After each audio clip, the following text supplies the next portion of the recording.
ಜಮೀನ್ ಫ್ಯಾಮಿಲಿ ನಮ್ ಹೀರೋ ಮನೆಗೆ ಹೆಣ್ಣು ನೋಡೋದಕ್ಕೆ ಅಂತ ಹೇಳಿ ಬಂದಿರ್ತಾರೆ. ಅಲ್ಲಿಗ ನಮ್ ಹೀರೋ ತಂಗಿನ ನೋಡಿ ಎಲ್ಲರೂ ತುಂಬಾ ಇಷ್ಟಪಟ್ಬಿಡ್ತಾರೆ. ಈಗ ಅವರೆಲ್ಲರೂ ನಮ್ಗೆ ಹುಡುಗಿ ತುಂಬಾ ಇಷ್ಟ ಆಗೋಯ್ತು ಅಂತ ಹೇಳ್ತಾರೆ. ಅದಕ್ಕೆ ನಮ್ ಹೀರೋ ಈಗ ನೀವೇ ಹೇಳಿದ್ರೆ ಹುಡುಗ ಹೇಳಿದ್ರೆ ತುಂಬಾ ಚೆನ್ನಾಗಿರ್ತಲ್ವಾ, ಹುಡುಗ ಎಲ್ಲಿ ಅಂತ ಕೇಳ್ತಾನೆ. ಅದಕ್ಕೆ ಜಮೀನ್ದಾರಿಗ ನಗ್ತಾ ಇವನೇ ನನ್ನ ತಮ್ಮ, ಇವನೇ ಮದುಮಗ ಅಂತ ಹೇಳ್ಬಿಡ್ತಾನೆ. ಅಲ್ಲಿದ್ದವರೆಲ್ಲ ಶಾಕ್ ಆಗ್ಬಿಡ್ತಾರೆ. ನಮ್ ಹೀರೋನು ಈಗ ನಮಗೆ ಕಳ್ಸಿ ಫೋಟೋ ಬೇರೆನೇ ಇದೆ ಅಂತ ಹೇಳಿ ಜಗಳ ಮಾಡ್ಕೊಳ್ಳೋದಕ್ಕೆ ಶುರು ಮಾಡ್ತಾರೆ. ಹೀಗೆ ಮುದ್ಕನಿಗೆ ತಂಗಿ ಕೊಡ್ಬೇಕಂತ ಹೇಳಿ ಎಲ್ರು ಕೂಗಾಡ್ತಾ ಇರ್ತಾರೆ. ಅದು 20 ವರ್ಷದಿಂದ ಫೋಟೋ ತೆಗ್ಸಿದ್ದು ಅಂತ ಹೇಳಿ ಇವ್ರು ಕೂಗಾಡ್ತಾ ಇರ್ತಾರೆ.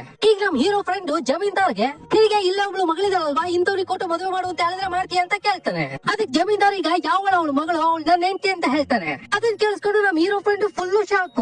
ನಮ್ ಹೀರೋನು ಈಗ ಎಲ್ರು ಬೈದು ಆಚೆ ಹೋಗಿ ಅಂತ ಹೇಳಿ ಎಲ್ರು ಕಳಿಸ್ತಾ ಇದ್ರೆ ಅದೇ ನನ್ ತಮ್ಮನ್ನ ಬಿಟ್ಟು ನಿನ್ ತಂಗಿಗೆ ಬೇರೆ ಮದುವೆ ಮಾಡ್ತೀಯ, ನಾನು ನೋಡ್ತೀನಿ ಅಂತ ಹೇಳಿ ಚಾಲೆಂಜ್ ಮಾಡಿ ಹೋಗ್ತಾನೆ. ಇದೊಂದ್ ಸಂಬಂಧ ಅಂತ ಹೇಳಿ ಕರ್ಕೊಂಡ್ ಬಂದಿದ್ದಲ್ಲ ಬ್ರೋಕರ್ಗೆ, ಅವನಿಗೀಗ ಹೀರೋ ಮತ್ತೆ ಹೀರೋ ಫ್ರೆಂಡ್ ಸೇರಿ ಕೊಡ್ತಾರೆ ನಾಯಿ ಹೊಡೆದಾಗ ಹೊಡೆದ್ ಬಿಡ್ತಾರೆ. ಅದೇ ಬೇಜಾರಲ್ಲಿ ರಾತ್ರಿ ಈಗ ನಮ್ ಹೀರೋ ಫುಲ್ ಆಗಿ ಕುಡಿದು ಮಲಗ್ ಬಿಡ್ತಾನೆ. ನಮ್ ಹೀರೋ ಈಗ ಅಲ್ಲಿ ಮಲಗಿರ್ಬೇಕಾದ್ರೆ ಅವ್ನ್ ಕನ್ಸಲ್ಲಿ ಚಾಟಿ ಸುತ್ಕೊಂಡು ಒಬ್ಬ ಬರ್ತಾನೆ.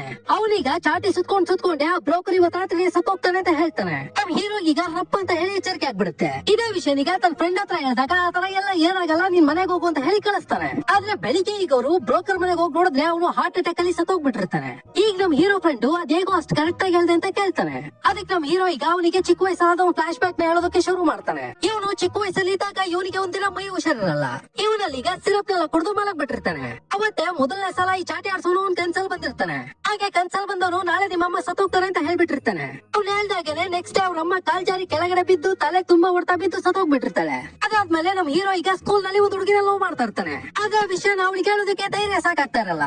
ಅದಕ್ಕೆ ಹೇಳೋದಕ್ಕೆ ಧೈರ್ಯ ಬರ್ಲಿ ಅಂತ ಹೇಳಿ ಫ್ರೆಂಡ್ಸ್ ಎಲ್ಲರೂ ಸೇರಿ ಇವರಿಗೆ ನೀರ ಕುಡಿಸ್ಬಿಟ್ಟಿರ್ತಾರೆ. ಇವನು ಅಲ್ಲಿ ಚೆನ್ನಾಗಿ ಕುಡಿದ್ಬಿಟ್ಟು ಮಲಗ್ ಬಿಟ್ಟಿರ್ತಾನೆ. ಆಗ್ಲೇ ಮತ್ತೆ ಚಾಟಿ ಆಡ್ಸೋನು ಕನ್ಸಲ್ ಬಂದ್ಬಿಟ್ಟಿರ್ತಾನೆ. ಕನ್ಸಲ್ ಬಂದವನು ಹೆಸರು ಕೂಡ ನೀನ್ ಪ್ರೀತಿಸ್ತಿರೋ ಹುಡುಗಿ ನಾಳೆ ಸತ್ತೋಗ್ತಾಳೆ ಅಂತ ಹೇಳ್ಬಿಡ್ತಾನೆ. ಅವ್ನು ಹೇಳ್ದಾಗನೆ ನೆಕ್ಸ್ಟ್ ಡೇ ಈಗ ಹುಡುಗಿಗೆ ಲವ್ ಫೇಲ್ಯೂರ್ ಆಗಿ ವಿಷ ಕುಡಿದು ಸತ್ತೋಗ್ಬಿಟ್ಟಿರ್ತಾಳೆ. ನಮ್ ಹೀರೋ ಯಾವಾಗೆಲ್ಲ ಕುಡಿದು ಮಲಗ್ತಾ ಇರ್ತಾನೋ ಹಾಗೆಲ್ಲ ಚಾಟಿ ಆಡ್ಸೋನು ಕನ್ಸಲ್ಲಿ ಬರ್ತಾನೆ ಇರ್ತಾನೆ. ಬಂದವನು ಏನ್ ಹೇಳ್ತಾನೋ ಅದೆಲ್ಲ ಹಾಗೇನೆ ನಡೀತಾ ಇರುತ್ತೆ. ಫೈನಲಿ ನಮ್ ಹೀರೋ ತಂಗಿಗೆ ಒಂದ್ ವರ ಕೂಡ ಸಿಕ್ಬಿಡುತ್ತೆ. ಎರಡು ಮನೆಯವರಿಗೆ ಮದುವೆಗೆ ಗ್ರೀನ್ ಸಿಗ್ನಲ್ ಕೊಟ್ಬಿಡ್ತಾರೆ. ಬಟ್ ಜಮೀನ್ದಾರಿಗ ಈ ಮದುವೆ ನಿಲ್ಲಿಸೋದಕ್ಕೆ ಇಬ್ಬರನ್ನ ಸ್ಪೈ ಆಗಿ ಅವ್ರ ಮನೆ ಕಳಿಸ್ಕೊಡ್ತಾನೆ.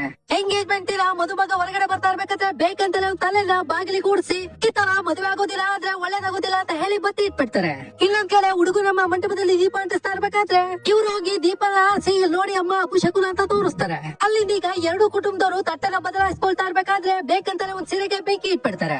ಇದನ್ನೆಲ್ಲ ನೋಡಿ ಹುಡುಗನಮ್ಮ ಈಗ ಇದೆಲ್ಲ ಒಳ್ಳೆ ಶಕುನನೇ ಅಲ್ಲ, ನಮಗೆ ಮದುವೆನೇ ಬೇಡ ಅಂತ ಹೇಳಿ ಮಗನ ಕರ್ಕೊಂಡು ಹೋಗ್ತಾ ಇರ್ತಾಳೆ. ಆದ್ರೆ ಮಗ ಮಾತ್ರ ಅಮ್ಮನ ನಿಲ್ಸಿ ಶಕುನ ಎಲ್ಲ ಮುಖ್ಯ ಅಲ್ಲಮ್ಮ, ಹುಡುಗಿ ಮುಖ್ಯ, ನಾನ್ ಮದುವೆ ಆದ್ರೆ ಈ ಹುಡುಗಿನ ಆಗೋದು ಅಂತ ಹೇಳಿ ಕಷ್ಟಪಟ್ಟು ಅಮ್ಮನ ವಾಪಸ್ ಬಿಡ್ತಾನೆ. ಹೇಗೋ ಎರಡು ಮನೆಯವರಿಗೆ ಒಪ್ಕೊಂಡು ತಟ್ಟನ ಬದಲಾಯಿಸ್ಕೊಳ್ತಾರೆ. ಅದೇ ಖುಷಿನಲ್ಲಿ ನಮ್ ಹೀರೋ ಈಗ ಫ್ರೆಂಡ್ಸ್ ಜೊತೆ ಕುತ್ಕೊಂಡು ಕುಡ್ದು ಮಲಗ್ ಬಿಡ್ತಾನೆ. ಇವ್ರು ಕುಡ್ದು ಮಲಗಿದ್ರೆ ಚಾಟಿ ಆಡ್ಸೋನು ಬಂದೇ ಬರ್ತಾನಲ್ವಾ, ಸೊ ಬಂದ್ಬಿಡ್ತಾನೆ. ಬಂದವನಿಗ ನಿನ್ ತಂಗಿ ಗಣ ಸತ್ತೋಗ್ಬಿಡ್ತಾನೆ ಅಂತ ಹೇಳ್ಬಿಡ್ತಾನೆ. ಈ ಮೂವಿಗೆ ಪಾರ್ಟ್ 2 ಬೇಕು ಅನ್ನೋರು ಎಸ್ ಅಂತ ಹೇಳಿ ಕಾಮೆಂಟ್ ಮಾಡಿ. ಹಾಗೆ ಪ್ರತಿದಿನ ಹೊಸ ಕಥೆಗಳಿಗೋಸ್ಕರ ಪ್ಲೀಸ್ ಫಾಲೋ ಮಾಡೋದು ಮಾತ್ರ ಮರ್ತೋಗ್ಬೇಡಿ. Thank you.